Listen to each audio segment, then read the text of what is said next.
Hello, hello, hello. Session 4. And Messina's in the house. Yes, that's right, Pete. 4. Oh my gosh, you guys are awesome. You guys are awesomely quiet. What's up with you? What's up with you people? Daylight savings time. Oh, yes, daylight savings time. Sue, I knew you were going to say something. Oh my gosh. You I guys. wasn't gonna say anything. I am tired. I literally took a nap and just woke up a half an hour ago.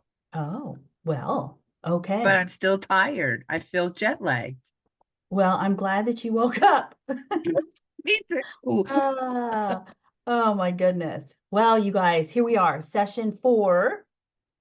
Um, and I have a couple questions right on the front end that I want to ask you people while we're waiting for, more to come in.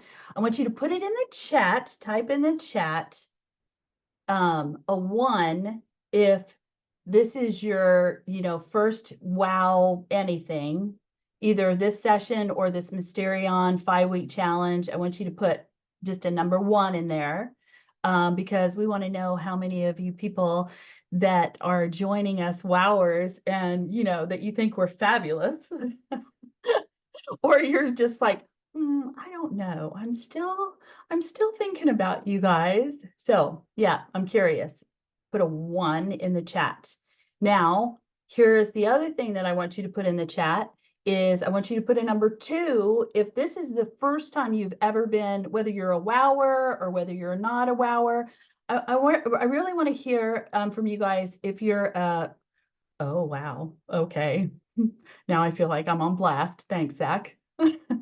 Um, okay, I want you to put a 2 in the chat if you have never heard anything Mysterion anything before. So a number 2 in the chat, okay? You guys, thank you. Thank you for participating. So, all right, so to kick tonight off, we have Messina Hamlin is going to be our facilitator tonight. Now, Messina's a deal. She's a real deal. And yes, she is. Look at the Muellers. You guys go. Okay, so yeah, so Messina's going to be our facilitator tonight, and I'm really excited about this session. I mean, truth be told, I'm excited about all of them because this material is just fabulous material. And with this, the Mysterion teaching that we did, it was a couple of years ago, actually around the same time frame, a couple of years ago. And so we wanted to do a refresh on this material because what's coming.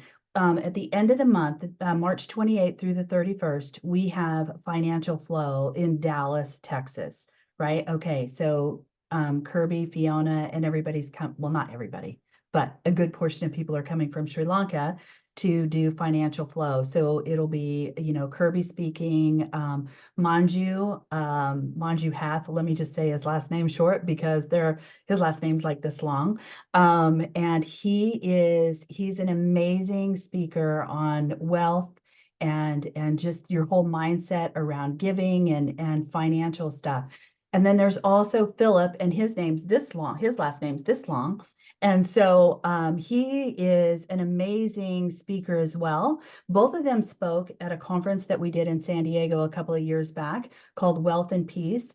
And that was an amazing teaching too. And then we've got some other people that are going to be speakers as well.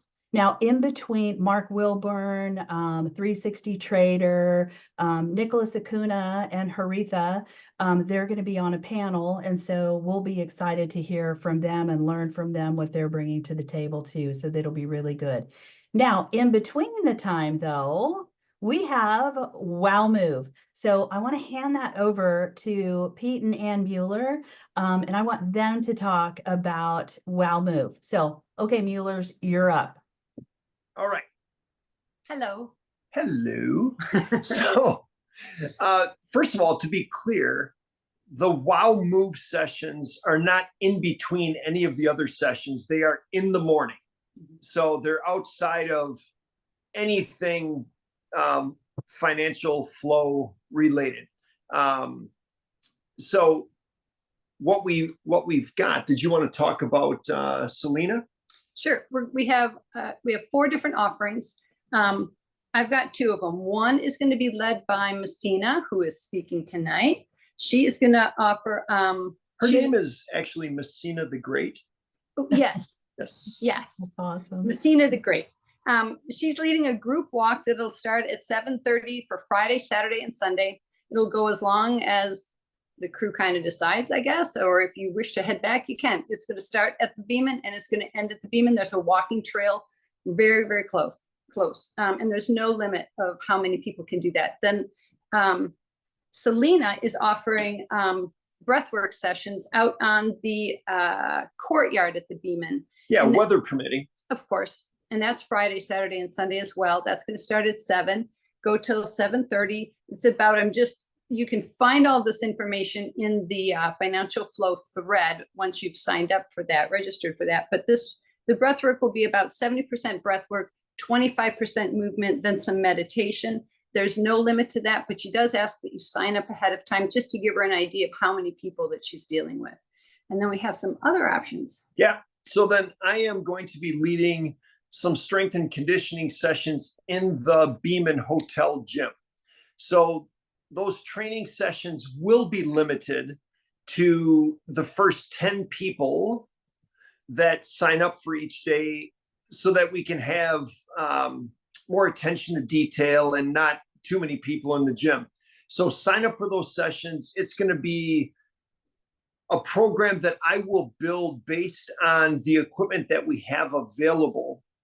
The program will be sent to you ahead of time with videos and performance points and sets and reps and all that stuff. You'll have it on your phone. So you can actually take that program and self-direct, but then I'll be there to regress, progress, lateralize, change things as needed, cheer you on, correct form, integrate, all that kind of stuff. So that'll be limited to 10 people. And then we have Grace and Andrew are leading a body weight training session that's going to be a combination of high intensity interval training and some breath work again, some to kind of take you up, ramp up the system, and then take it down. That starts at 8:15, 8:30. It's in the link. I think it's about 8:15. So register for those sessions. We've had people sign up that have signed up for every session, like breath work, strength and conditioning, and Andrew and Grace. That's awesome. But like the NFL does 2-a-days, and you're signing up for 3-a-days, and game on. But figure out which sessions you definitely want to do, and that's about it. If at all. If at all. It's just because we're an intelligent church, and Kirby is really stressed that the body that moves is also a body that is spiritual and intelligent. So that's why we wanted to offer it to you. Your physicality determines your spirituality. Boom. Quote me on that. Oh my gosh, that's awesome, you guys. And he's your man. I know. Oh my gosh, you guys are awesome. Yes. Well, and you know what? I just want to say thank you to you guys for all that you do for this community and helping us learn how to move. And because when we were in Marshall and you guys were teaching, you taught on some amazing stuff. And we just appreciate you guys helping us, even us that are at the very, very basic level. And so you guys, just so that they'll, like, if you ever get in a one-on-one conversation with them, they just might ask, so what did you do to move today? No shame. No shame. judgment. No, literally none. I know. You guys are amazing people. And so thank you. Thank you for bringing awareness to the move for us, because it is part of the, the body part of what we need to be focused on, our temple. And so anyway, okay. Well, thank you. And I think that Zach dropped the link. So you guys grab that link and just sign up. So, okay. All right. Well, okay, so I think that Messina, are we good? Are you ready to rock and roll? Sure. I'm always Oh. ready to rock and roll. I know you are. I know. Oh my gosh. So, okay, so you guys, Messina Hamlin, and wait, okay, so Messina, what session are you doing again for WOW Move in Dallas? All walking. That's right. Going on a walk in the morning. Yep. Will you have a stroller? Probably. Yeah. Oh my gosh, you guys. I don't think you'll be able to fit in it, Rose, though. That was wrong. Wait, if you do that though, I have to know because I want to film it. Yeah, that was bad. It might be Oh for my- Noah. It is. Yeah. So just so that you guys know, my little granddaughter Noah is super friends with Messina and Shonda too, by the way. But yes. So anyway, Yeah. okay, enough of that because I'll go on forever. And so Messina, you just take it away. Thank you for doing this for Okay. us. Thank you for your little intro and Mueller's for my nickname, or one of my nicknames. I like that one better than some of the other ones I have. Okay, so I really just kind of wanted to start off kind of going back a little bit to some discussions that we had in some of the other sessions. And I had some notes from there, and I just kind of wanted to share just to kind of set the stage. So really, like Rose said, I mean, just kind of a practical approach is kind of where I am.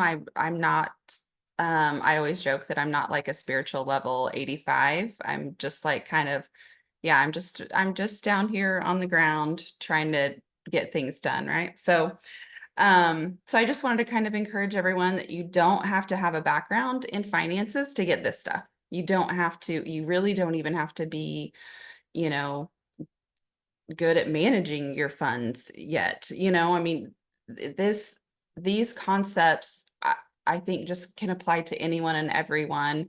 I know that some of us have, financial background that are sharing and leading these sessions, but what I really feel like we need to get in it is that you just need to be able to pay attention to how you feel about money, and then take that to God and really sit with it and see what comes of it. I mean, Nicole shared was it the first session, she talked about, having some thoughts about the cost of financial flow in Dallas, and her feelings that she was talking about with that, like it sounded like she was kind of angry, she was frustrated, and really sitting with those feelings and not just assuming that they mean what it looks like on the surface. It just like, on the surface to her, it looked like this is too much. They're charging too much. But when she really looked in and started looking at why she felt that way, and, I know she had some counsel, she had enough of that wisdom from Yahweh to go and seek out that counsel and, okay, help me work through this. What's the deeper meaning of this? Why am I feeling this way? And I would even contend that, I've had to look at it when I get too excited about money. Like if I'm too, I have some extra money coming in and I feel like I get overly excited, or I start really focusing, I could see my focus shift to just making money and not really taking it in and going, why am I so excited about this? Is it good? And it can be, or is it, is it too much? Is it flipping over into that love of mammon? So really just paying attention to how you feel about it. And I think that'll kind of play into, when we listen to this session, this clip of Kirby's, then we can kind of circle back around to it and talk about that a little more. But I just kind of wanted to throw that out there and just kind of have everyone thinking about that, and just knowing that like we're all on the same playing field when it comes to this. Doesn't matter how much money you have or how much experience you have with making this stuff work. It's just, in my mind, it's that simple. Just really paying attention to those moments and those feelings and then digging into those. So yeah, we can play the play the clip and then we'll circle back around and have some more conversation about it after that.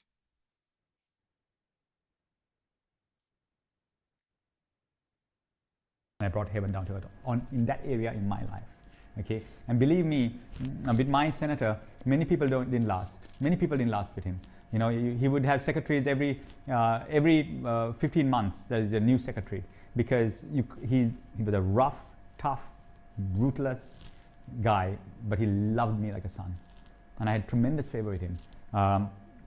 There was one time I remember, it was really cool. I'll tell you the story. These are cool stories. Okay, there was a time when I started WOW, and then one of our friends who is very close to us, he was a Buddhist, and he came to us, and he comes from a very rich family, but at that point of time he lost all his money and he didn't have a vehicle. So I had a couple of vehicles, and one of the vehicles was a pickup truck, and that pickup truck was worth about $25,000, $30,000 in Sri Lanka. Vehicles are very expensive here, and so I gave him the pickup truck to drive.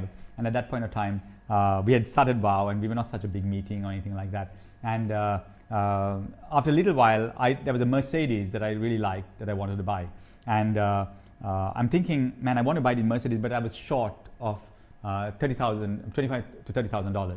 And so I knew if I sell the pickup truck, I can buy it. So everyone knew I liked the Mercedes. I want to change my car. And I remember my friend was sitting in front of me, and he's a Buddhist now. He's driving my vehicle, but he didn't have a vehicle. And I remember we were sitting like this, and because I wanted to show him the ways of the kingdom, that the ways of the kingdom are very different from the ways of the world. So I looked at him and I said, you know, I really like the Mercedes, you know. And he said, yeah, I know you like it. I said, but you know, I have to sell one of my vehicles to buy that Mercedes, and now he's driving this vehicle. So he said, yeah, Kirby, you know what, you know, and he pulled the keys out and said, you keep the vehicle and you sell this, because I don't need a vehicle now. I can use the public transport or whatever it is. You need to sell this vehicle so that you can buy your Merc. And I said, no, buddy. I said, I want you to know that that's not the way the kingdom works. I said, I want tomorrow for you to come, and I want to demonstrate to the congregation as well that this is not the way the kingdom works. When I want $30,000 to buy my vehicle, what do I do? And he said, well, you sell it to get it. That's what you do, right? He was Buddhist. I said, no, in the kingdom, you sow. And so I said, bring the transfer papers for this vehicle, because I want to give it to you. And he was very surprised at that time. But we do this constantly and continuously. We give things away like that because we want to sow. Okay, and he came next day. I signed the papers, and then when I went to church, of course, everyone knew that this happened. But I wanted also to make, because this was not charity, this was a seed to an anointed man of God. And so I told him, I said, guys, I just want you to, when we are short, what do? I said, we sow. Okay, when I'm short, I sow. That's what I'm doing now with you guys, with this seed. Okay, we sow. And so I told him, I told the church, I said, you watch what God is going to do. I'm so excited when I do stuff like this. I'm so excited with what God is going to do, because I know for sure, I know this God. I know the faithfulness of this God. I know him so well. He's never once let me down. And so as I gave it, it didn't take a week. One day I'm sitting with my senator, my minister, and he has so many secretaries, and some of them have been there for some time and stuff like that, and some of his friends who have been there for a long time. And we're sitting around one of these office meetings, and before we started meeting, we were just discussing. And he is a very, very wealthy man, and he has so many properties in different places.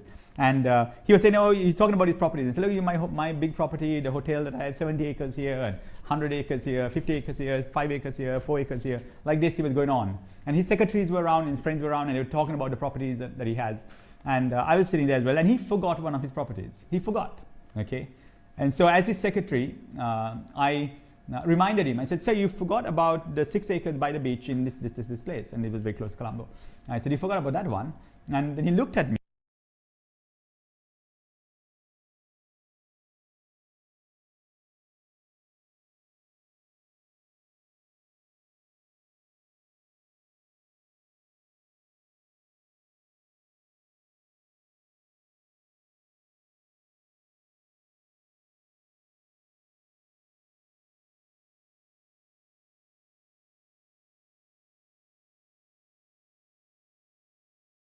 Moment, I can only say that it was just like a divine moment. And he said, Kirby, you know, that property is good for you.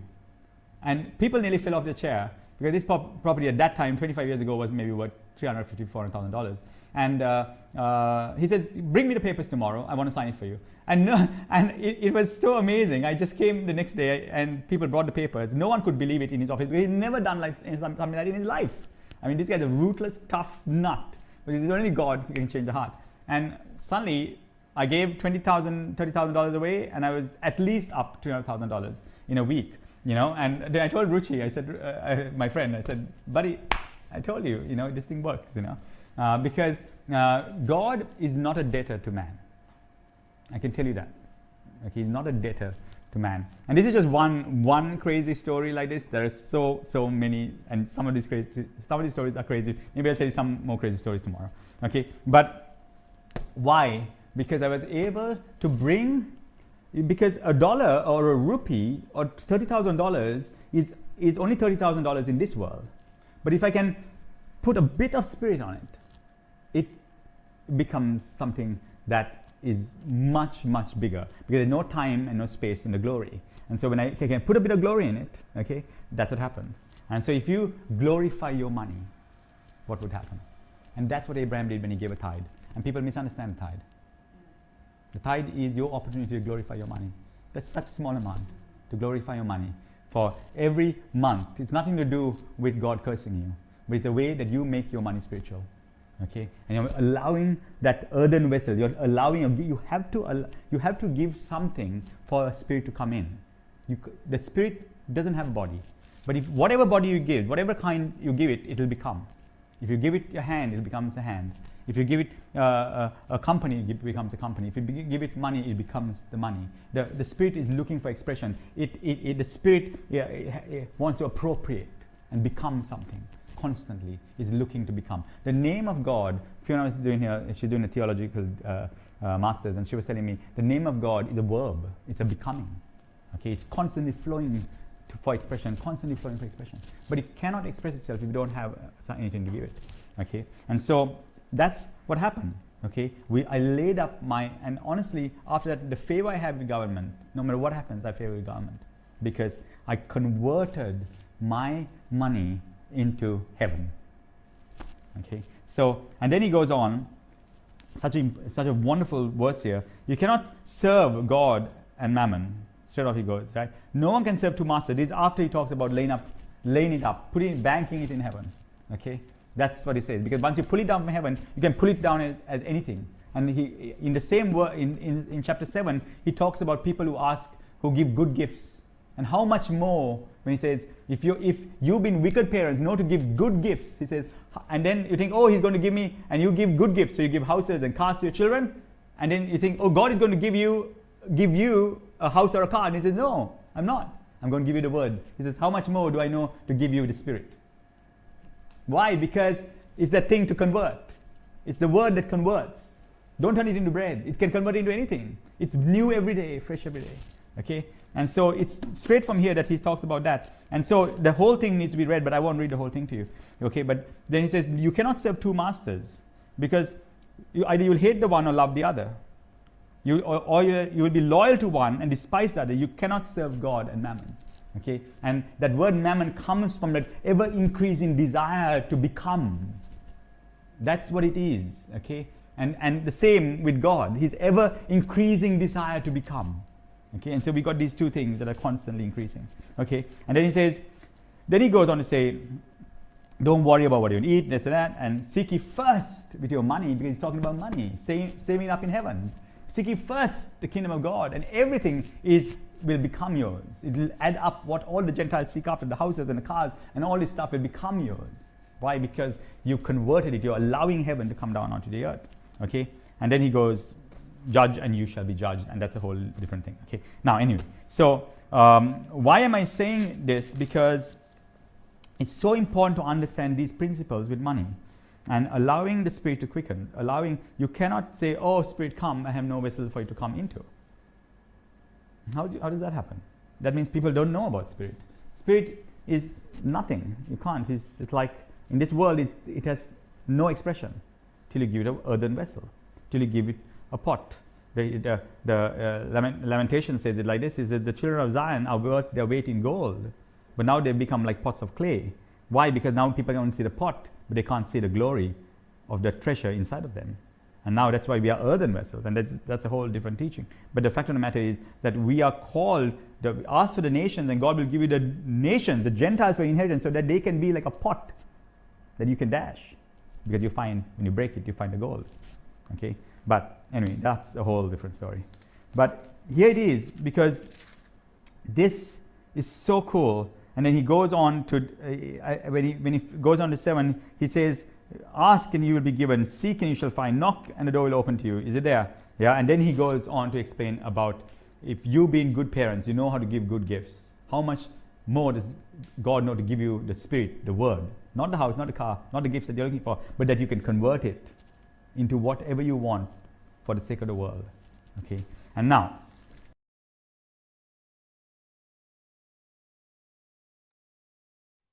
Thanks, Zach.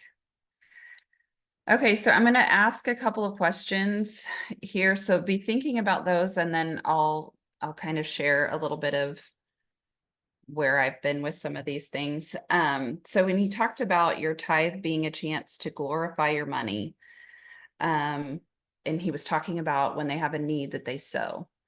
So I want you to be thinking about, what does that mean to you? What do you feel like that means, and what examples can you see that you've actually put that into play, that you've used your money, you've used your tithe to glorify your money, to bring glory to the earth through those finances, and how you've seen that kind of play out in your life. So my journey with a lot of this change in mindset towards money, with finances, just really going the flow. I mean, that's what I would call it.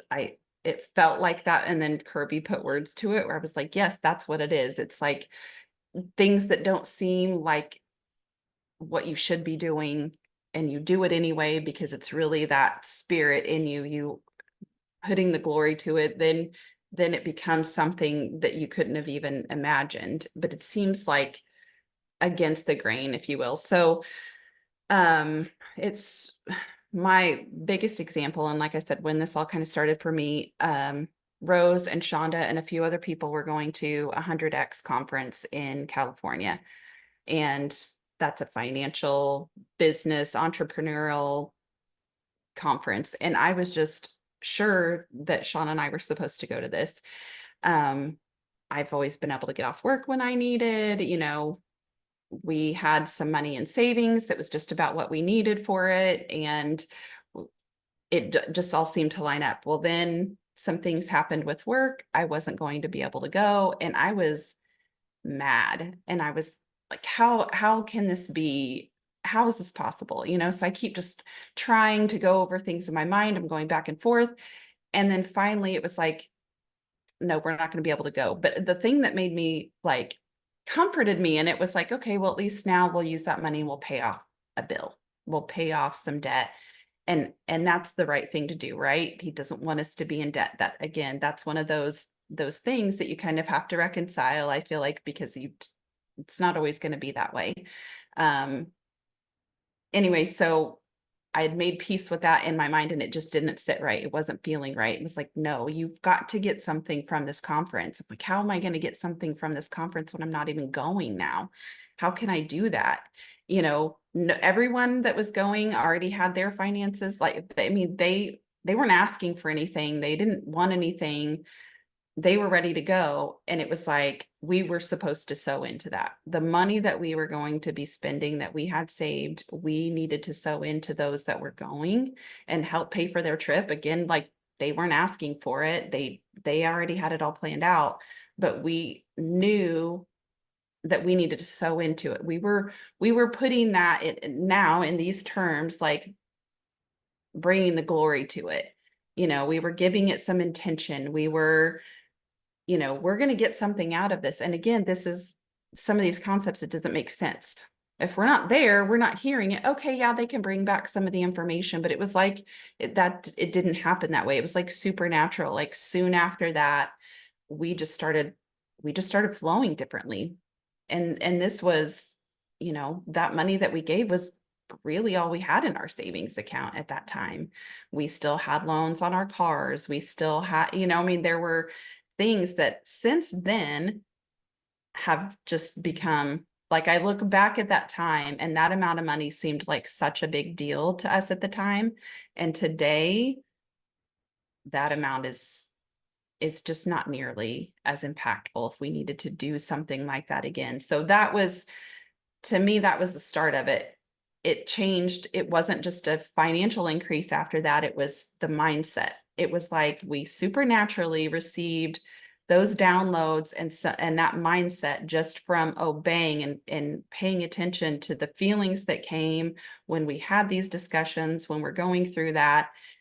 And then now all of the things that have come since have just been, like I said, an increase in finances, yes, but it's the mindset that we gained in that moment and actually being obedient to that and sowing that when we more so had a need, that the things that have come from that have been beyond all of that. So that's one of my stories. That's kind of one of my examples and why some of this stuff that Kirby's talking about in all of these Mysterion sessions, why they resonate and have kind of just hit home some of the things that I've felt off and on throughout the years. But I would love to hear what you guys think, how you take that, you know, some examples of somewhere where you know that you being obedient to that brought about some change in your life. So just raise your hand, I guess is what we're doing. You put the little hand signal up in the corner and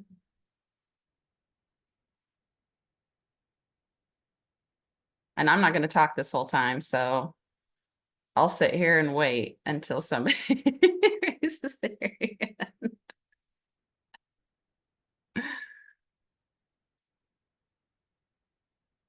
And she for sure will.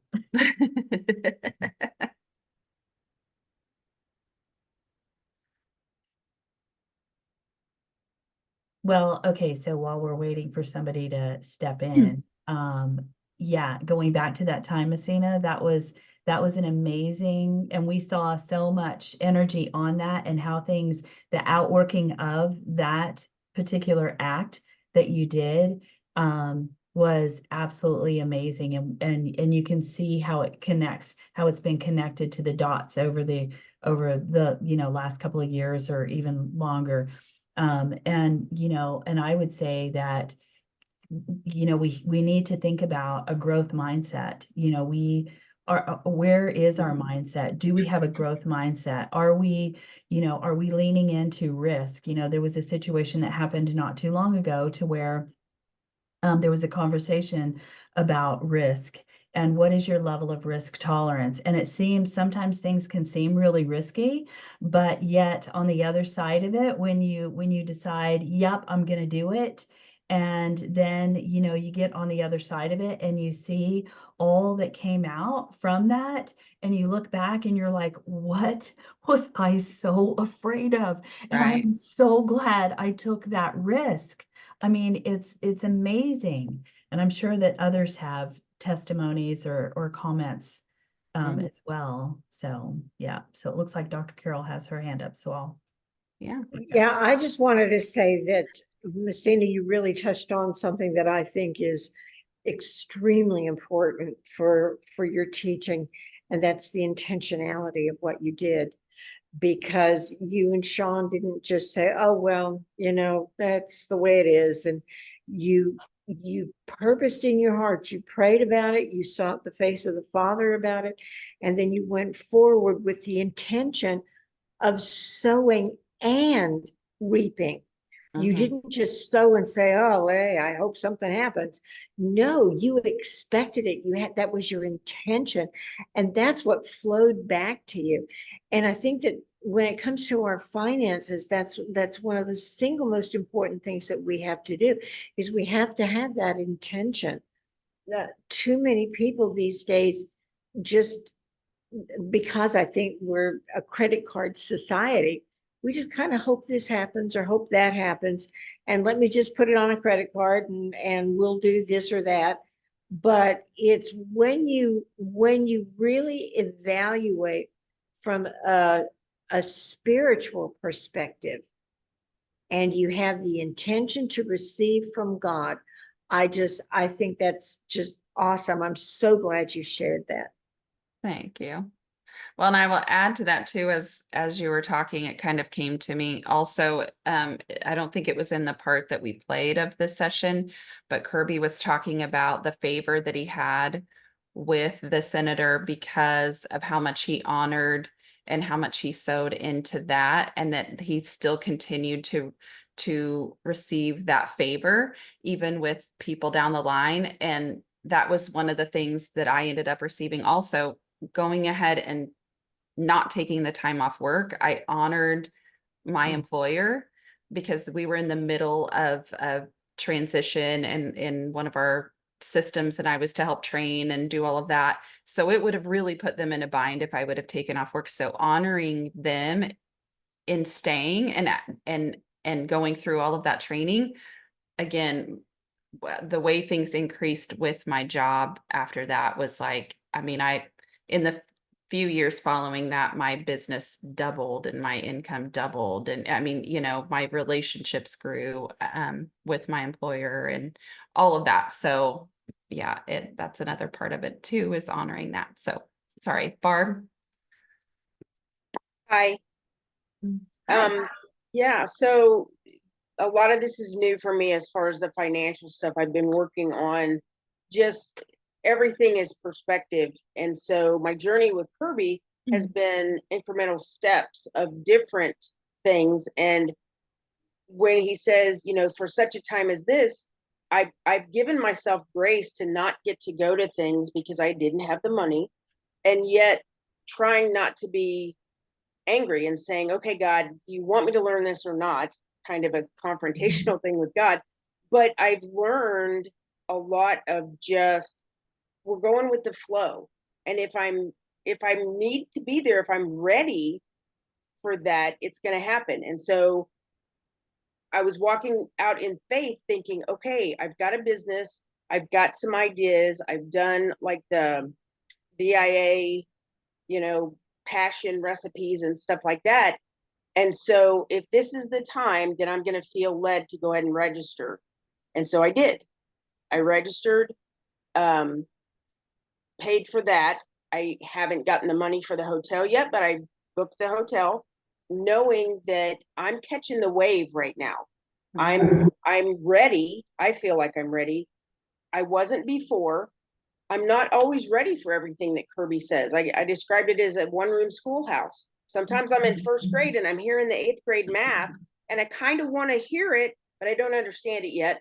But I'm not looking down on myself for only being in first grade. You know, I'll be there when I'm supposed to be there. And sometimes you jump ahead a couple of grades if you're good at math or English or whatever the thing is. And so it's all in its time, and giving myself grace and just stopping the old mindsets. I've gotten a lot of, at the very least, it's incomplete advice or teachings, biblical teachings about money. At the very worst, it's like just dead wrong.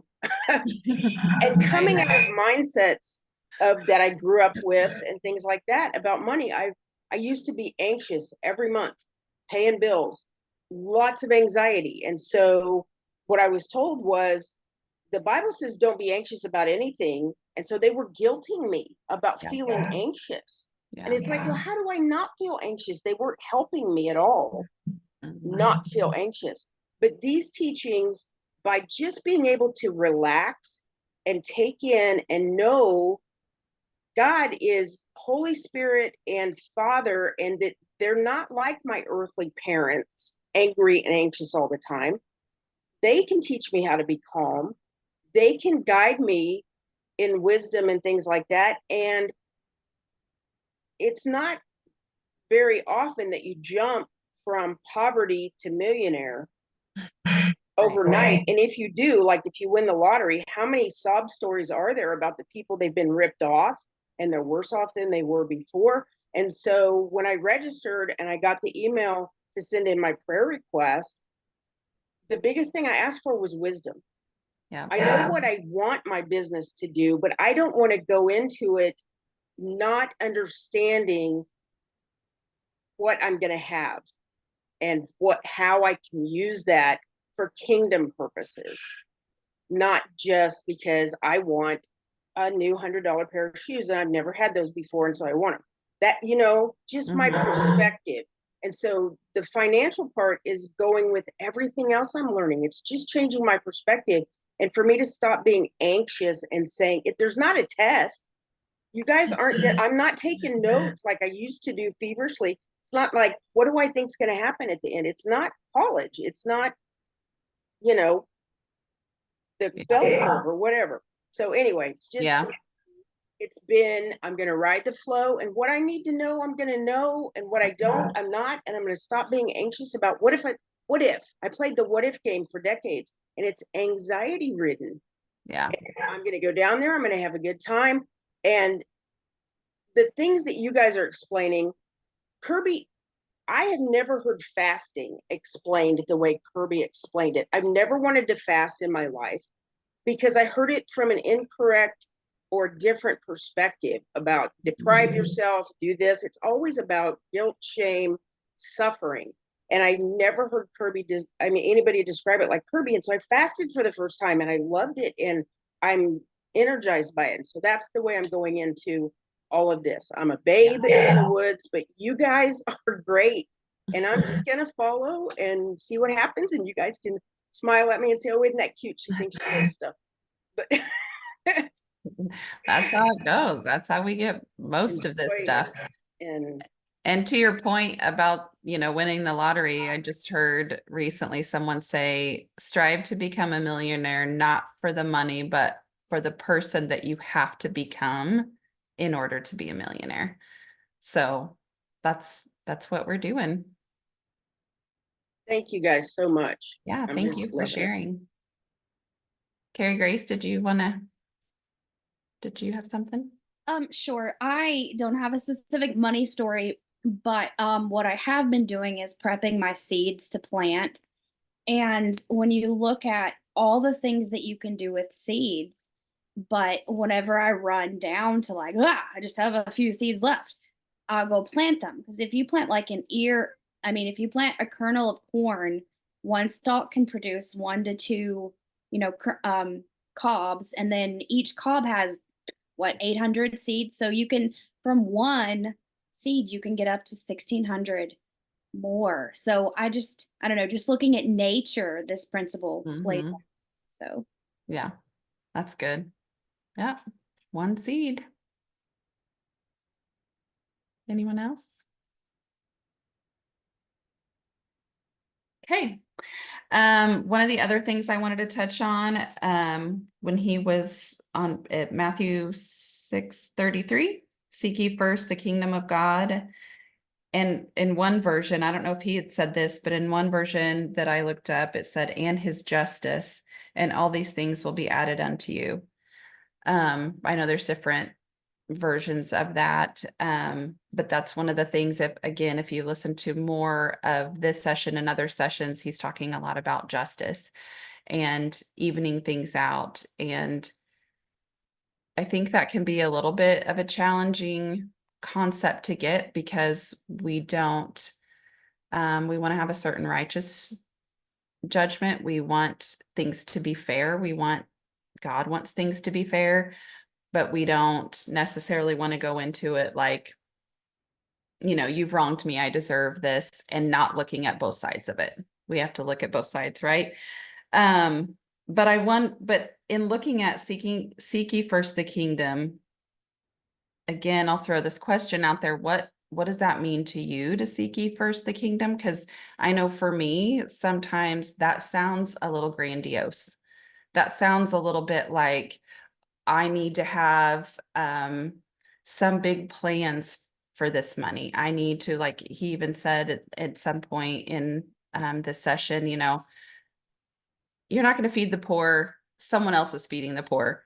I mean, that's just an example. If that's what you're called to do, great. But in previous church settings, when it had to do with money, it was like, sure, you can be rich if you're going to help everybody.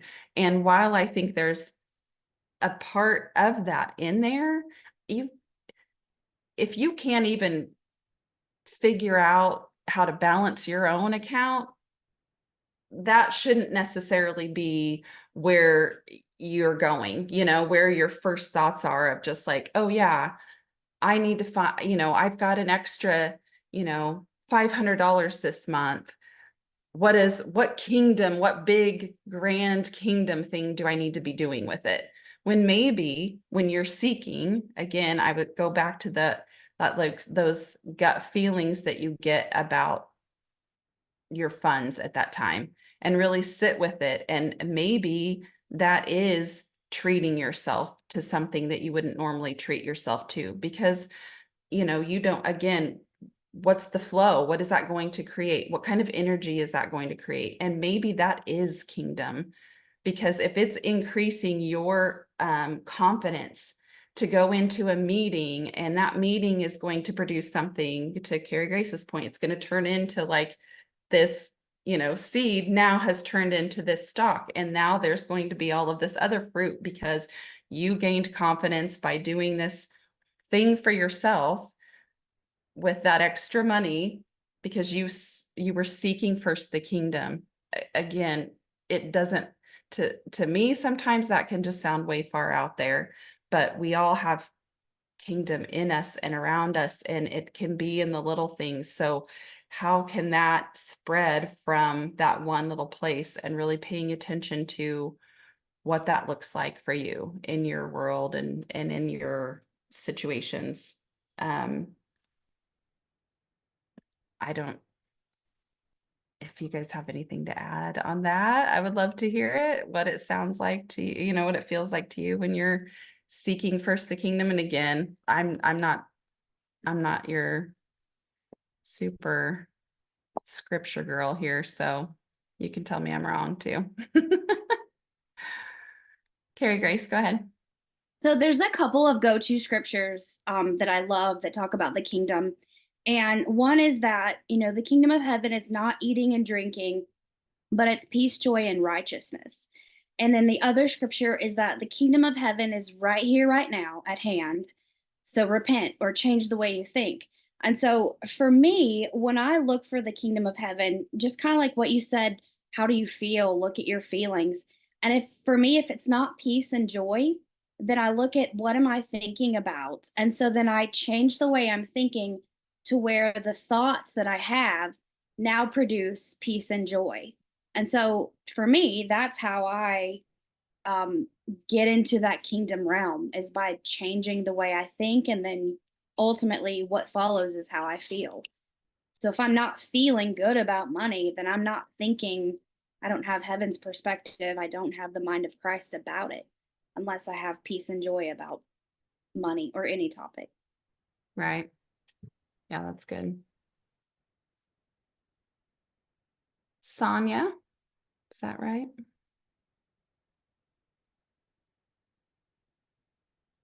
My name is Sonia. Sonia. I appreciate the question of seeking after God and after his kingdom. I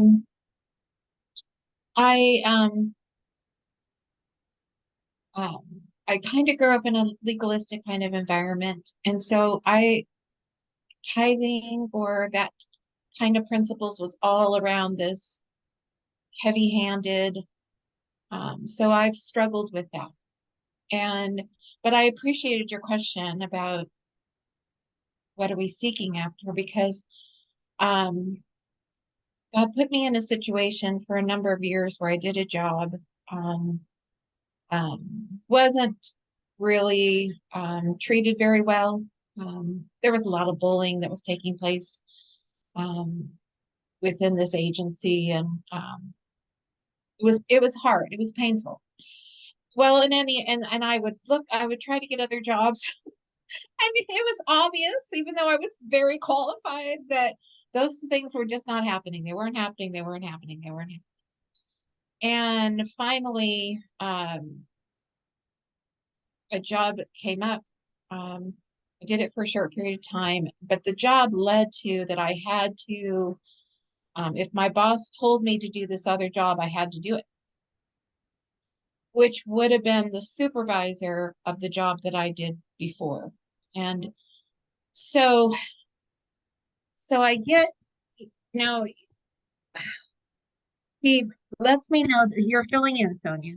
And I'm like, I don't really want to, but I'll fill in for a couple weeks. That's it. That's all. And that happened a couple times, and then all of a sudden it was, no, you're doing the job. I don't want to. Well, you're doing the job. There was no arguing the point. You were doing the job. And he left me there for about 8 months, and then he finally said, would you please apply for the job? But I say all that to say this. I went into this job. I knew what the staff were dealing with. I knew what this unit was, and it was a horrible environment where people bullied and demeaned each other. And I mean, they just were not pleasant whatsoever. And that was the unit that he was plopping me into and saying, you're going to do this job. And so I would come, home, and the staff, half of them absolutely hated me. The others of them were just had been so beaten down. They weren't about to say anything. And I came home, and night after night, I'm like, God, I don't know what to do about this. I don't know how to treat these people. I don't know what to do with them. I don't know how to handle this. And all he said to me was, Sonia, please love your staff. And how do I love these people that are just being, love your staff, love your staff, love your staff. So for the past, I think we're coming up on 8 years now, I've been loving my staff. Oh. Now people are, my staff don't want to leave. They tell me that. I mean, and please understand something. This is not about me. This is not that Sonia has done something, because I know my imperfections. I know my struggles. I know where I missed the mark. And yet he has created this unit that now I'm actually trying to figure out what I'm going to do, as far as, because I'm getting close to, do I retire? Do I not retire? What do I do? And we're trying to move into a different time in life. And that's kind of where all this finances came up. And I'm like, Lord, I don't know what to do about the finances. And my husband and I we're doing our best. But I guess I appreciate that, because that leads me back to Sonia. Love your staff. I can do things, and I'm needing for him to show me the areas where I need to be sewing in financially. But I know what that means to sew.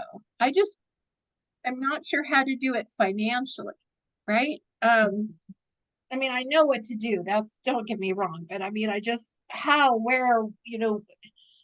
that will be. But the whole concept of sewing, I appreciate your question, because all the little, dots along the line went, and I was like, okay, that's what I've got to find out, where you want me to be, how you want me to do that, because I do know how to sew. Yeah. And I just need to learn how to do it in a new way of, with my money, instead of just with everything else. Well, and I would say too that, I mean, you have sewn into, I mean, you had to sacrifice and sew into those people. You honored the employer that was a challenge to begin with. I mean, it sounds to me like the scales are ready to be balanced out there. So if that's your intention and you're putting that out there, I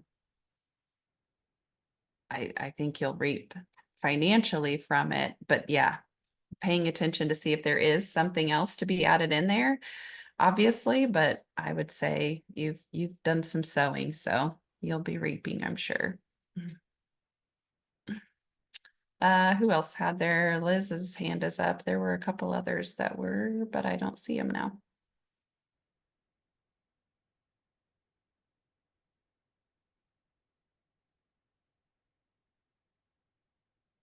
Oh, there's one. LV St. Clair. I'm probably missing someone's name there, but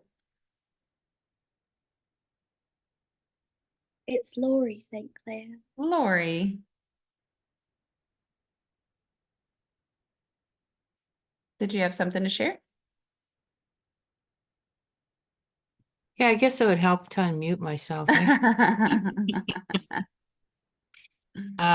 Yeah, I just wanted to comment on a couple of things that you said. You, you talked about, where have you sown sacrificially, or how did you invest in a way that came back to you multiplied? And I would say that this is when we were doing the ledger of righteousness.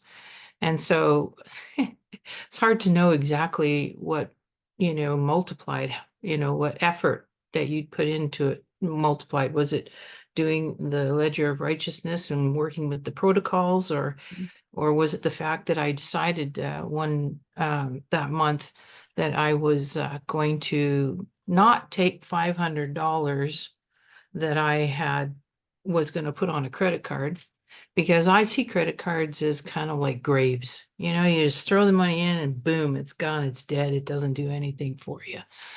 And so I said, I'm not doing that this time. I'm not going to do that, because that's it. It just goes in there and dies. So I'm going to invest it. I'm going to invest it in something. And I'm not sure if I sent it directly over to Kirby or if I sent it down to the US and told them, was for administrative costs to use it however they wanted to. But anyways, I sewed $500 Canadian, which never pans out to be much US, but it's always a big amount for us. But the other thing is that we don't get a tax receipt for that. Other people who get to sew in from, the US get their tax receipts. So that was another on top of financial sacrifices that, you just give. That's what you're doing. And so we did that. And then the next day, God says, look at your bank account. Now I have 3 bank accounts. And I said, yeah, well, I don't think we need to look at the bank account, Lord. I think we know what's in the bank account. There's nothing in the bank account. Nope, I want you to look at the bank account. I said, okay. And so my husband was resting and having his little, siesta there. And so I logged into the first bank account and I saw a deposit for over $8,000. It was 8,000, I don't know, $583 or something. And I just looked at it like, what's going on with that? Like, where'd that come from, And then I thought, okay, well, so then I logged into one of my other bank accounts and there was $4,999 and like 83 cents or something deposit. I went, oh my gosh, what's going on? I can't understand this. Wow. So, when I sewed that money, I didn't really expect, I didn't have an intention multiply this back to me at all. I just sewed it. And what my husband, when I saw the first one, I thought, should I wake him and tell him? And I thought, nah, just wait and enjoy this moment all to myself. This is pretty magical and this is wonderful. And then when he woke, I said, hey, come here. I want to show you something. And I showed him the bank account and he goes, what am I looking at? Because I'm the one that handles all the finances in the family. And I said, that's a deposit. And he goes, what? I said, yeah. He said, I thought it was money we owed. No, that's a deposit. Where'd it come from? I said, I think it came from God. So I want to clarify this. So when I showed him the second one, he was just like blown away. So it was over $13,000 that we got. Oh my gosh. And it was enough to pay off all of our debt and to be able to have some left over to share again with other people, the blessing of our, multiplication. And see, this was really cool. Okay, I want you to get this. So the Canadian government, whenever they send you anything, they always issue a paper trail all the time without fail. These deposits came from the Canadian government, and there was no paper trail. Oh, wow. So what I thought was really cool is because, you know, there's that money laundering thing that happens at $10,000. Mhm. God split up the payment so that it wouldn't trigger a money laundering inquiry. Yeah. Yeah. He puts over 8,000 in one bank account, almost 5,000 in the other. And then he says, the government of God wrote a check on the government of Canada for us so that it was free and clear and no investigation. And I thought that was pretty darn cool. And Kirby said if we were ever blessed by anything like that, you know, where we had put into protocols into action, that we should honor him. And then I ended up honoring him with some silver and gold coins that I gave him. You know, but the other thing about this too is that, you know, you invest, like if you want to know how you can invest and you don't necessarily have money, I was doing stained glass. And when the war in Ukraine started and they needed some help with the refugees, I thought, well, you know, I don't necessarily have, as artists, you don't necessarily have a lot of money. So what can I do? And I put together, I went and bought some glass, and then I made these Ukrainian flag pins out of glass, you know, with the blue on the bottom, the yellow, and the little sunflower in the middle. And I made pins out of them like you would wear poppies. And I sold them, you know, for $25 a pin. And I gave the returns to the refugees and, you know, to this other group of ladies that was making reusable sanitary napkins for the people who, you know, had maybe found that a little bit challenging that time. You know, so that was over $2,500, you know, that went to that. So even though I didn't have $2,500 to give, I had something to give that got multiplied, and I was able to sow that into their need. Yeah. And you know, so you do what you can with what you have, and if talent and skills is what you have, then that's what you invest. Yep. Absolutely. Thank you. Yeah, that's an amazing testimony. Thank you. Is it Cowie?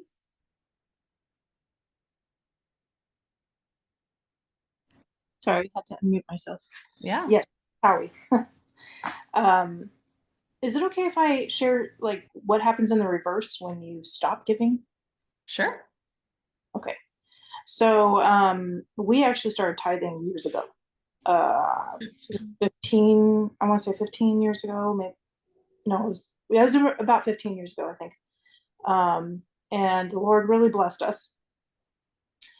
Fast forward about 10 years from there, and we ended up becoming very bitter because we found out that the person that we were under, the ministry that we were under, the leadership was actually stealing the money from the congregation. And there's like a whole slew of other things that were going on at the same time. So anyway, we became bitter and forgot that this is why we tithe, and we just stopped, completely stopped. We didn't think maybe we should just give it to a different place. We just stopped. And it was beyond that. I mean, there were other things that we also were giving, you know, food, whatever, our time, and we just stopped giving at all. And I look back, and it's actually quite astonishing how quickly we lost everything. Everything. I mean, we were reduced to almost nothing. We were living in a travel trailer in his mother's backyard. And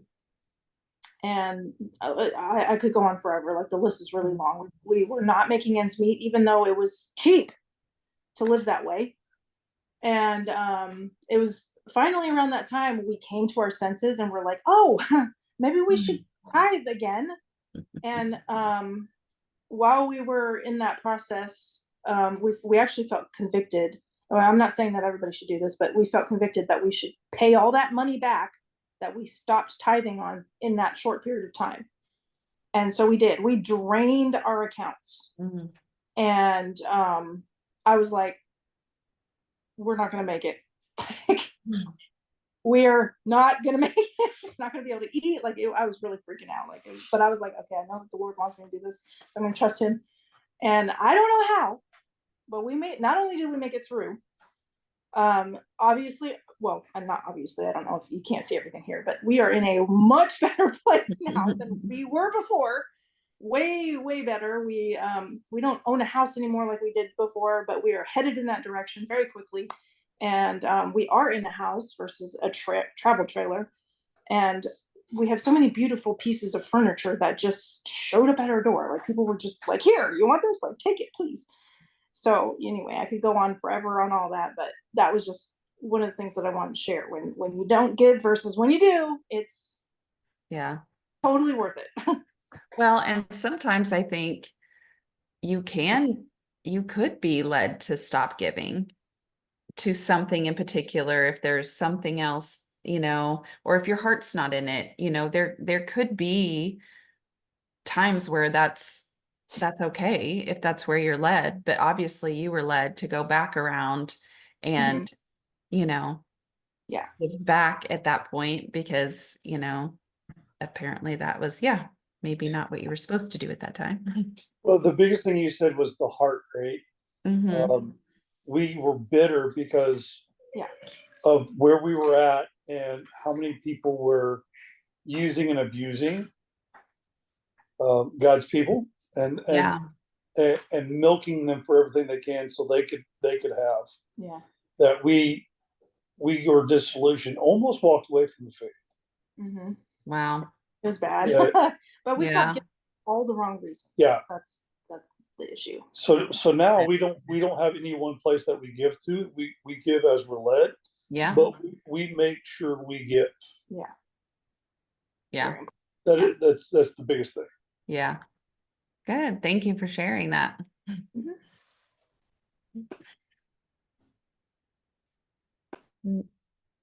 Liz, did you want to? Or you want to wait? No. Would you like me to wait till the end? No, I mean, we're getting pretty close to it, so you can. Yeah. Okay. Yeah. Okay. Cool. Well, I just first wanted to say I hope I make sense here, but Barb, we're all babes. That's for your comment. We're all babes in this, and okay. Seek ye first the kingdom of God. It's an interesting one, because I was brought up in a mission pilot situation, and it was all about serving God, and it was very good. It was very healthy. It was very well demonstrated and everything. There was no hypocrisy there, and but you do grow up. Well, I did grow up with certain shades and a few tensions but so perhaps I'll skip forward to now. Seek ye first the kingdom of God. How I'm dealing with that now is recently in the last several months, I was in a position where things looked dreadful in a no return way. And what I decided, it was a big thing, and I'm not going into my story today, but I'm just hitting a couple of points.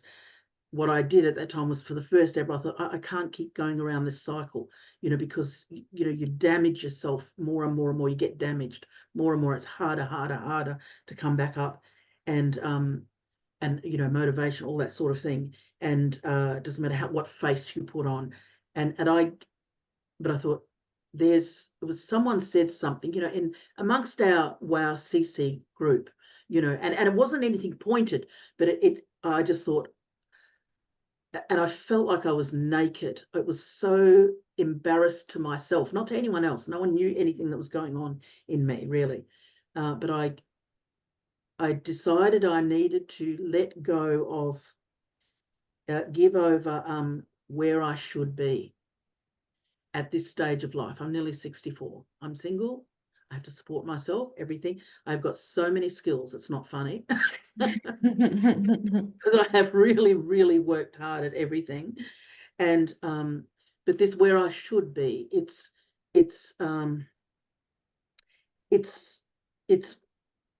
even what I think others, because I understand myself fairly well, that even if I don't, have tensions, but thinking about what other people think, and it's not approval. It really is. It's like, what's wrong with you, Liz? What's wrong with you? How can someone so skilled with so all that sort of stuff, blah blah blah, in why aren't you already there, wherever there is? Okay, and I had to give over that. I didn't have to. I chose to.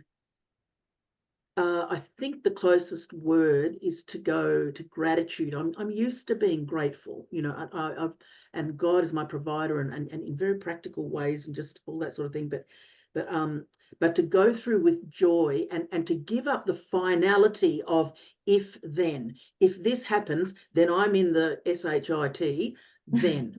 Okay, at that point, giving over those finalities, and that was actually really hard, but I was thinking, I was going, one of the best thing we can do for ourselves in learning this stuff is to teach somebody else. So being a facilitator in this has been awesome for me. Which I get a little turn next week, but we have to be in it. And I'm just thinking, man, how many of us could say to our coach group, to the coach, the leader, the group leader, say, look, I've learned something. I was listening to this session in Mysterion, or I got to session 4 or something like that, and I really learned something. Can I share that next time?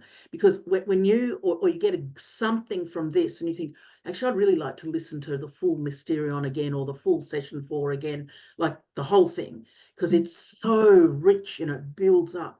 And like I've found for myself, it's given me, because I'm different now from a year ago, I have so much more capacity to process. I'm not, I knew I wasn't processing it, but I'm processing it at a greater level.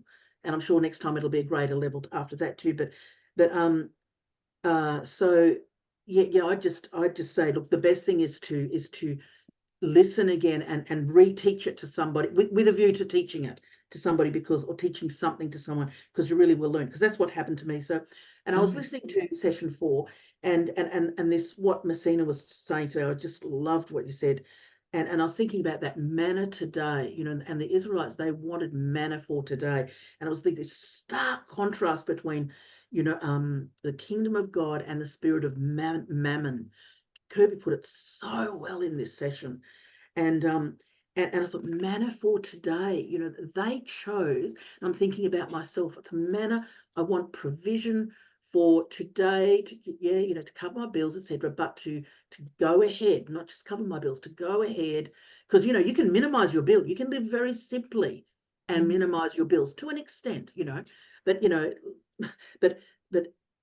minimize, but manna for today, and it could even be for my eating today. It's like, but saving for a house again, to where I should be, and what about, and all these memories of many years ago, because I love wealth creation, because it has a purpose.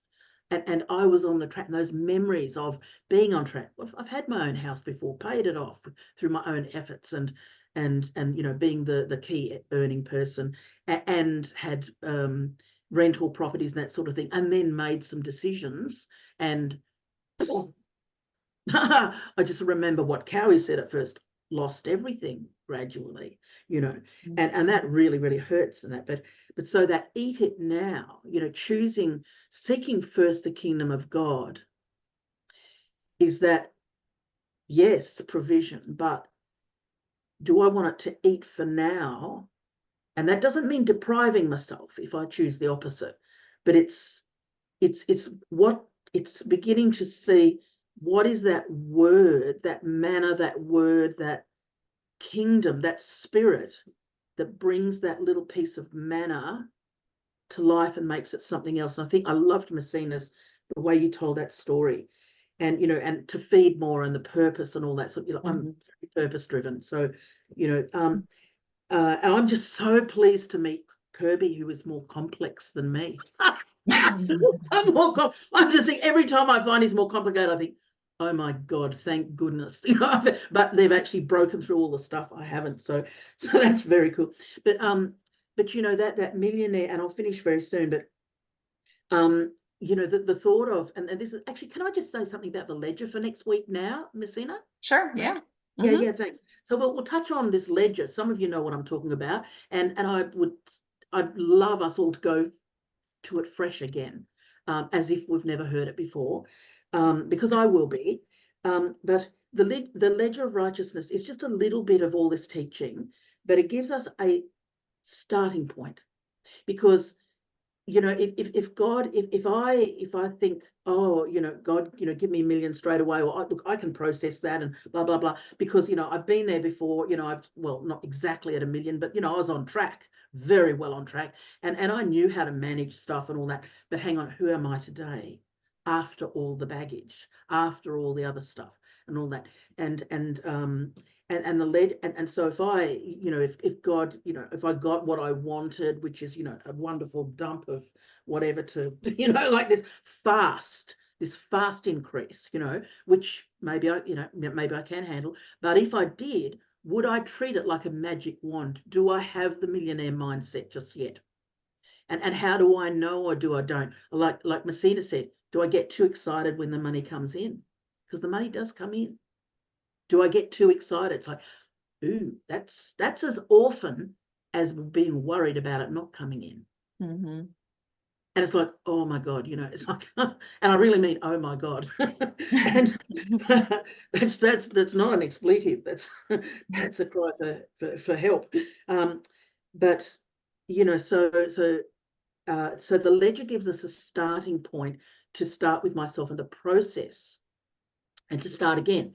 And the process, and I'll probably start with all the things I've gone through and written in my ledger before. I'm probably going to start that all again as if I've never written anything. That's for me, because I'm sure, anyway, that's what I will do.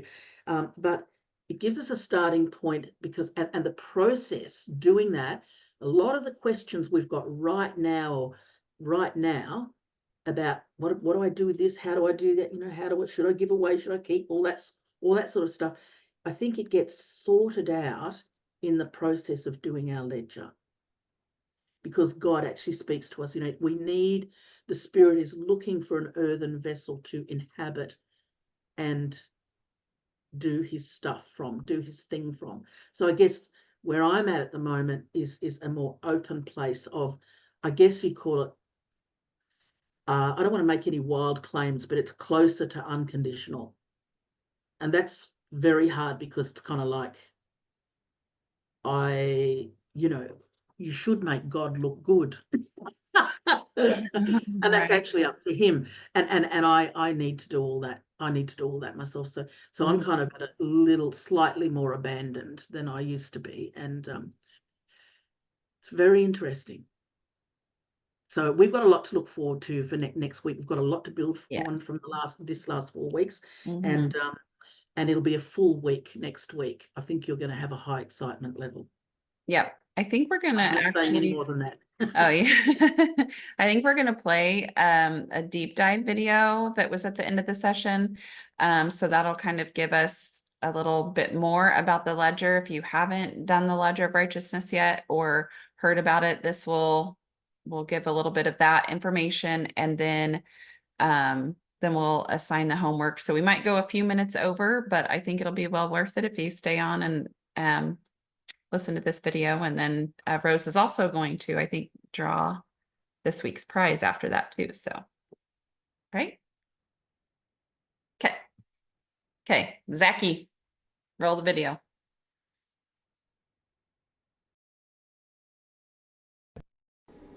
We are about to introduce to you a precise protocol of prayer. Using a method stemming from the Judaic tribes of Israel, we will quantify the concept of justice or righteousness and document it in the form of a ledger known as the Ledger of Righteousness. The book that you will use to document your ledger will have to have an orange cover. The inside of that cover should be gray. Inscribe the following logo on the outer cover of this book. Below the logo, write down these words, Yeshua HaMashiach, and then take the inner side of the outer cover of this book and inscribe this logo. Below this symbol, write down the name of this angel, Yadev. This logo is of an angel assigned over the finances of Kirby de Lanerolle. Although usually the names of angels are not widely shared among everyone, with special permission, the name of this angel, Yadev, has now been shared across everyone who attends this program. We will now go on to explain the protocols that will define this angel's mission over your life, the protocols of the Ledger of Righteousness. The Jewish tribes often saw their father, God, as a judge in a courtroom. It could be from this model of justice being dealt that the Romans also initiated the courtroom system, a system which quantifies justice into monetary values. While one might call this method reductive, if we take a look at Matthew 19 and the book of Job, we get a glimpse of God's nature in paying back in full or double as shown in these scriptures. Let's take a look at this verse from Matthew 19:29, New King James Version. And everyone who has left houses or brothers or sisters or fathers or mother or wife or children or lands for my name's sake shall receive 100-fold and inherit eternal life. Now, even though we know the story of Job, let's reread Job 1 to notice something interesting. Job had 7 sons, 3 daughters, and he owned 7,000 sheep, 3,000 camels, 500 yoke of oxen, and 500 donkeys. After Job's calamity, God promised that he would bless Job with a double portion. Now, let's take a look at that. Job 42:12. New King James Version. Now the Lord blessed the latter days of Job more than his beginning, for he had 14,000 sheep, 6,000 camels, 1,000 yoke of oxen, and 1,000 female donkeys. You might notice that it is an exact double portion. Let's say that you have a problem in your business, a problem of projects not coming your way, and therefore you lack the funds to proceed to the next quarter. Now, projects not coming your way despite your best efforts could be called an injustice. Now, if we note down a T account on our ledger like so, with credits and debits, it would seem that this injustice needs to be paid back in full or double, whichever way you decide. Now, how do you bring this prayer to God in order to receive justice in the form of projects? First of all, you look at the credit side of the argument. How have you taken a project away from someone else's business, denying them of funds for their quarter? Well, in the process of negotiation of the price for this item or project, we might have taken pride in getting the best deal.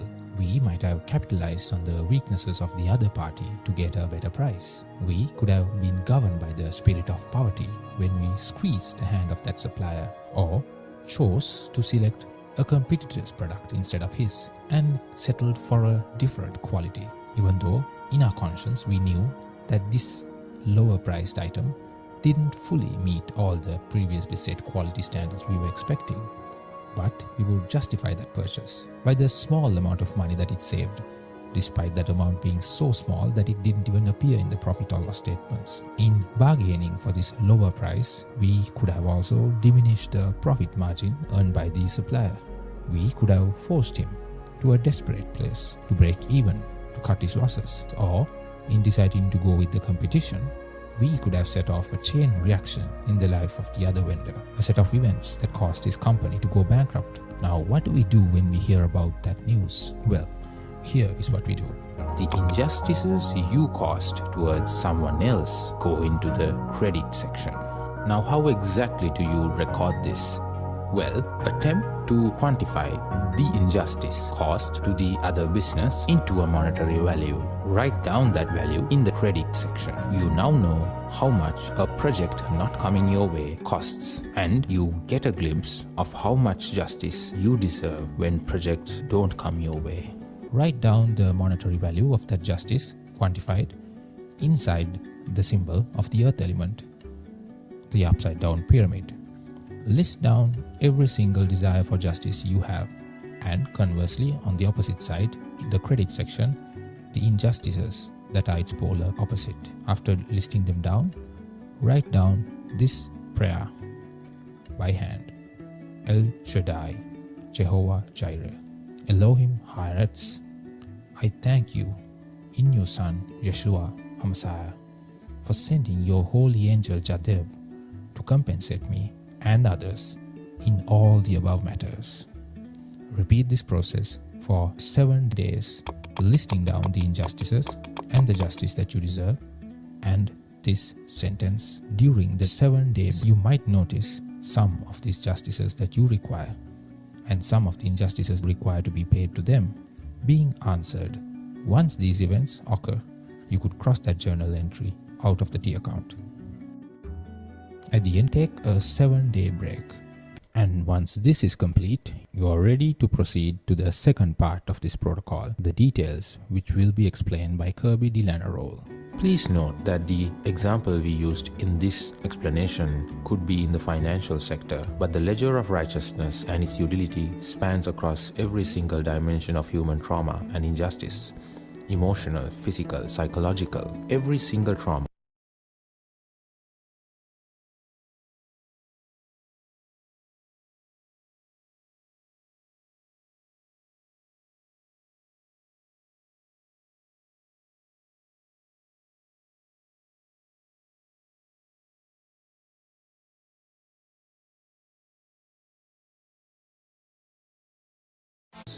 emotional, physical, psychological. Every single trauma, every single injustice can be quantified into monetary values and can be settled in the ledger of righteousness.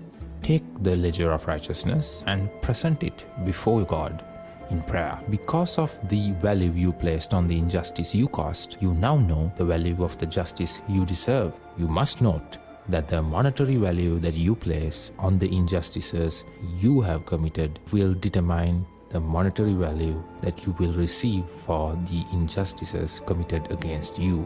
This monetary value is also called damages or compensation in the courts of law. Therefore, quantify wisely. As simple as it sounds, quantifying justice into monetary values will prove to be one of the most precise prayer protocols that you have ever done. There are many philosophies. Many of them require us to let go of things, to let go of attachments, to release. But it's rare to find a philosophy that asks you to let go of brothers, fathers, mothers, land, and promises you 100-fold. That, in essence, is what our God is all about.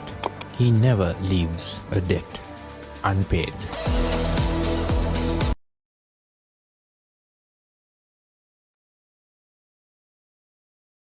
Thank you. So that's the, I mean, that was a lot in that little video. That pretty much goes over all of it, but Liz will do more of that next week. For our homework for posting on social media to enter the next drawing, someone I'm sure will put all of those hashtags in the chat, but it's hashtag Mysterion 5WKC. So if you post this, and so I would say if you have done the ledger, you can post anything about it just to kind of get that conversation going. Do something new, make a new entry, add some artwork to the front, you know, something to just kind of bring the newness back to it. Post that. You can do a picture, you can just talk about it. Or if you have testimonies from when you've done the ledger, you can post that. If you haven't done anything with the ledger, then you can just answer some of the questions that we talked about earlier, or just a recap of something that stood out to you if you don't necessarily have an answer to one of those questions, just something from this to just kind of get the conversation going. So just post one of those things and do the hashtag, and we'll enter you in for next week. And Rose will draw for this week.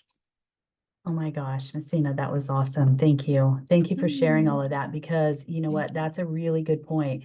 There's some of us that have already, you know, have some meat on the bone when it comes to the ledger. But some of us haven't, you know, some of us haven't done it at all, or this is the first you're hearing about it. But that's very helpful, Messina. So those of you guys that have, you know, some understanding of the ledger and you've done that, yes, do exactly what Messina said. Post a little something. Maybe you even post a picture to go along with your testimony. And don't forget the hashtag, because next week we're going to draw for the registration for the financial flow. And here's the awesome part about, you know, that deep dive and just the explanation of that is that what's going to happen is when we get to financial flow, Kirby's going to, I think it's like the first session, I believe. Don't quote me on that because things can always change. But, you know, come ready to go, because he's going to do an upgraded talk about the Ledger of Righteousness. And you guys, the Ledger of Righteousness technology is killer. I mean, it is just, I hear it all the time when I'm talking to somebody and they talk about things that they've lost or you know, things that have happened to them. I just instantly get this visual of money all over, you know, the table, and the person just gets up and walks away. It's like crazy for me when I hear people talking about something and how this happened to them or this happened to them. And I'm like, oh my goodness, they need a ledger. They need a ledger of righteousness, and they need to go in there and they need to start doing this, because there's so much energy in it, you guys. It's amazing. So I'm really, really excited about next week as well. And speaking of next week, we have a special surprise for you guys. And Liz is going to facilitate next week. And guess what? Kirby's going to hop on. He's coming on and he's going to do a pre-session of financial flow. So you guys, that's a big deal, right? I mean, come on, you guys, you gotta, yeah, cheer for it. Drop some things in the chat. I mean, yes, this is a real deal, you guys. We get a pre-session because you guys have been committed to coming to this. And you've been, you know, honoring his teaching that he did a couple of years ago and really leaning into this. He's like, yes, I'll come on. And he's going to do a pre-session to financial flow for us. So, I mean, that's just, you guys, it's beautiful, because he is so busy, you guys, with taking care of so many different things and serving his people well, serving us well, serving his country well. You know, he doesn't have a whole lot of time anymore. And so for him to step in and doing this, it's a major deal. So here's how we're going to honor him. Of course, we're going to show up, but then we're also going to invite people to come on, because this is another opportunity for people to get a flavor, get a taste of his flavor, get a taste of his revelation, because you know what? It is like honey in your mouth. I'm telling you, it's amazing. So anyway, yeah, how exciting is that? So you guys, we need to be inviting people to come next week, right? So anyway, okay, let's get the word out there. And when you post your thing, you might even throw something in your post about that as well. It's like, looking forward to seeing Kirby next week live on this Mysterion 5-week challenge. You know, however you say that, you know, use your unique design in how you say it. But you guys, I'm just so honored. I'm so honored that he's excited about coming and just, you know, sharing this with you guys. So anyway, okay, so there was that. Now we need to draw for this week's for this. Now next week you have to be on to win the prize for the registration, because if not, we'll just spin the wheel again. I hate saying that, but you know, it is what it is, right?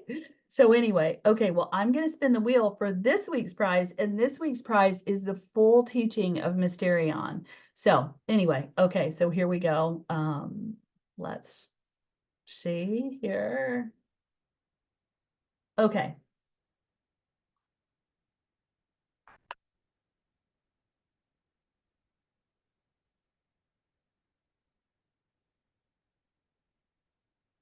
Oh my gosh, you guys. Diane, are you on? Now, Diane has, I mean, it doesn't surprise me that Diane won tonight's teaching because she's posted a lot of things out there. And so Diane, congratulations to you. Thank you. Thank you for all of your contribution. And so anyway, yeah, so we'll get Diane the full teaching of Mysterion. And yeah, and so anyway, you guys, I'm not sure, I don't think that there's anything else for tonight, but I just wanted to, you know, tell you guys, thank you again for journeying through this with us. Today, for me in particular, well, the month of February was crazy and it was amazing all that God was doing in my life and a couple of other people's lives. And I knew that February was going to be a thing as far as financial stuff goes.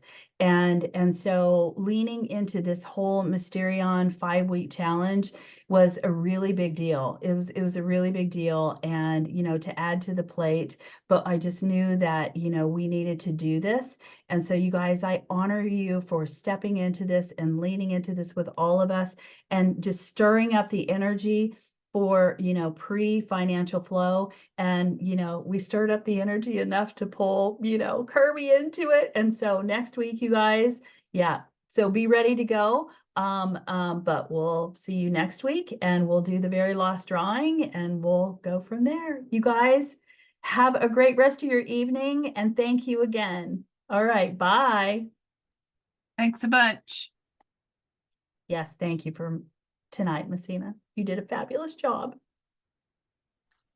good Shalom, night. shalom. Shalom, shalom. Good night, you guys.